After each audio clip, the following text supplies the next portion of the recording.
Hello guys! Welcome to my channel. Ako po pala si Teddy Forlanda. Kung bago ka sa aking channel ay huwag mong kalimutan mag-subscribe para laging updated sa aking mga video. Okay. Ang topic natin ngayon ay tungkol sa kung paano kumita ng pera. Okay, lahat tayo ay gusto natin kumita ng pera. At siyempre, ang maganda kung ikaw ay nasa sales, maaari kang kumita ng pera na unlimited.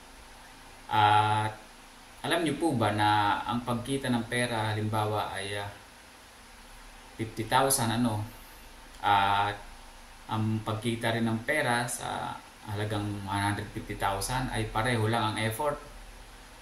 Tataka kayo paano nangyari yun? Parehong effort pero magkaiba kita. Pwede po yun. Maaaring mali lang ang focus nung isa. Maaaring ang isa ang binibenta niya ay isang appliances, halimbawa, at siya ay sumisweldo ng 50,000 kada buwan. So, yun ang kanyang focus. Ang effort niya, nagbebenta, nasa sales. At ang isa naman ay nagbebenta ng real estate. At same effort, nasa sales, Pero ang kita nitong nasa real estate na nagbebenta ay 3 times o higit pa. So, 150,000 per month o higit pa. Kasi unlimited sa real estate unlimited. Yung sa akin halimbawa lang po yun.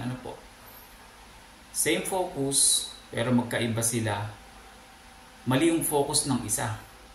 Kasi magsosolve ka rin lang ng problem. Ang sales problem solving po yan.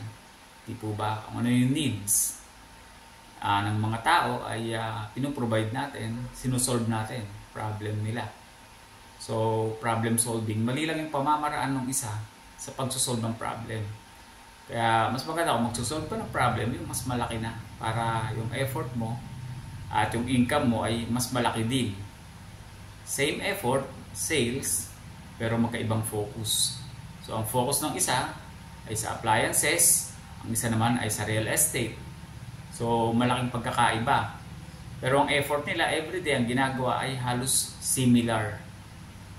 Okay po, at hindi po tayo nandito para lang tayo ay gumising araw-araw, pumunta sa ating trabaho, magbayad ng bills, at isang araw ay mamamatay. Dapat i-enjoy din natin ang ating buhay. O yan po mga kaibigan.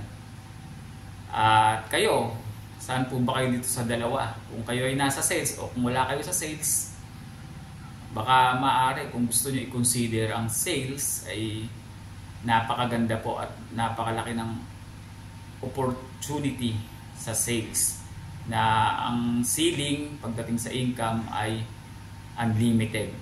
Ikaw ang magdidesisyon kung magkano ang gusto mong income, lalo na po dito sa real estate.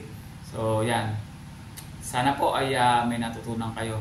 Maraming salamat po sa inyong pagsubaybay at hanggang sa muli.